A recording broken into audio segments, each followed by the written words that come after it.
जय सिया राम भक्तों, आपका हमारे चैनल ज्ञान सागर में हार्दिक स्वागत है।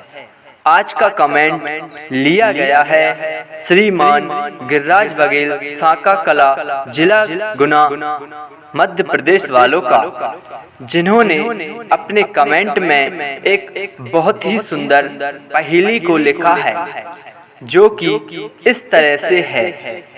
कांप कांप मैं कह सका इतनी ही बात, उस बूढ़े के हृदय में लगा तीव्र आघात। इतना सुनकर बूढ़ा श्रवण काले बार बार नाम, वह बूढ़ा भी चल दिया देह छोड़ सुरधाम। श्रीमान गिरिराज जी, आपकी पहेली बहुत ही सुंदर है तथा इसका अर्थ बताने के लिए हमें एक आपको कथा सुनानी पड़ेगी, जो कि इस तरह से है। जब अयोध्या में श्री राम को हर्ष और उल्लास के साथ अयोध्या का राजा बनाया जा रहा था, तभी कैकई की दासी मंथरा कैकई के कान भर देती है और वह कहती है, अगर राम अयोध्या का राजा बन गया तो तुम्हारा भरत जीवन भर दास ही बना रहेगा और राम के चरणों के नीचे ही उसे काम करना पड़ेगा। तब कैकई मंथरा की बातों से अपने मन में कपट उत्पन्न कर लेती है और वह महाराज दशरथ से अपने 2 वरदानों को मांगती है, जिसमें पहला वह मांगती है कि भरत को अयोध्या का राजा बनाया जाए, तथा दूसरा वरदान में वह मांगती है कि राम को 14 वर्ष का वनवास दे दिया जाए। तब इतनी बात सुनकर महाराज दशरथ को बहुत ही बड़ा आघात पहुंचता है और वे वृह वेदना की चेतना में शुष्क हो जाते हैं। और जब भगवान श्री राम को पता चलता है कि माता कैकई ने उनके पिता दशरथ जी से 2 वरदान के रूप में यह मांगा है कि पहले वरदान के रूप में भरत को अयोध्या का राज तथा दूसरे वरदान में राम को 14 वर्ष का वनवास, तब भगवान श्री राम अपने पिता की आज्ञा से राम, जानकी तथा लक्ष्मण तीनों वनवास के लिए चले जाते हैं। और जब महाराज दशरथ को यह पता चलता है कि उनके दोनों पुत्र तथा सीता वनवास के लिए निकल गए हैं, तो वह थोड़े बीमार से पड़ जाते हैं और जब वे मृत्यु के अंतिम चरण पर थे, तब उन्हें श्रवण की याद आती है।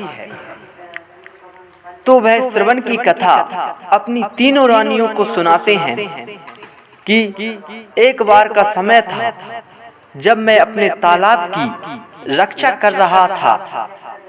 तब श्रवण उसके माता पिता को लेकर चारों धाम की यात्रा कराकर वहां से गुजर रहा था और उनके माता पिता को प्यास लग आती है।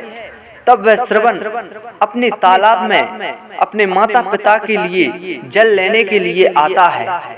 तो मैं समझता हूँ कि कोई पशु पक्षी उस जल को दूषित करने के लिए वहां पर आया है, तो मैं उस पर वाण को छोड़ देता हूँ, जिससे श्रवण की मृत्यु हो जाती है।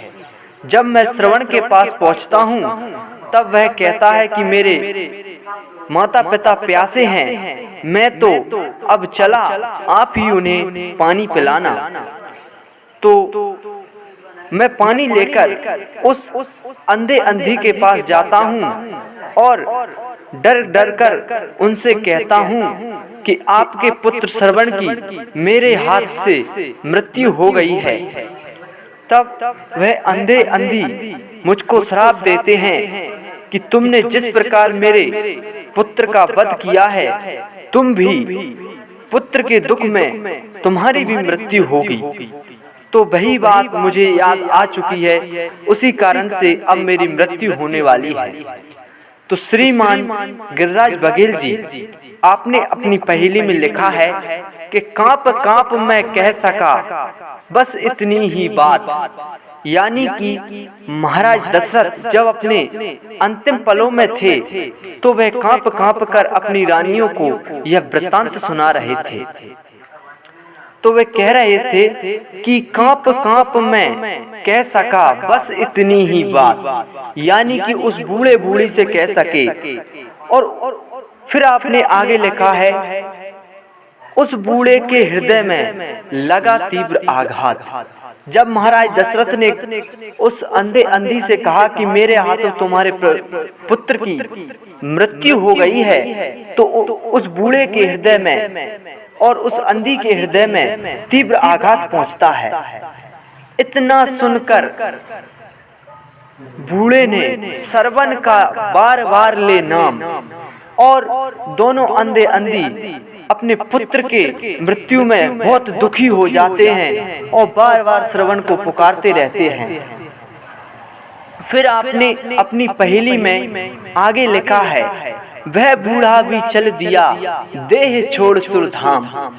तो वह बूढ़ा भी अपने पुत्र के दुख में वह भी अपनी देह को छोड़कर सुरधाम यानी देवलोक में चला गया, और उनके श्राप से ही महाराज दशरथ की पुत्र मोह में मृत्यु हो गई थी।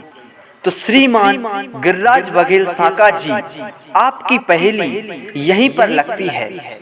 अगर आप सभी भक्तों को हमारी पहेली अच्छी लगती हो तो हमारे चैनल को लाइक, शेयर एंड सब्सक्राइब करना ना भूलें, और बेल आइकन का बटन दबाना भी ना भूलें, जिससे आने वाली वीडियो का नोटिफिकेशन आप तक पहुंच सके। जय सिया राम भक्तों।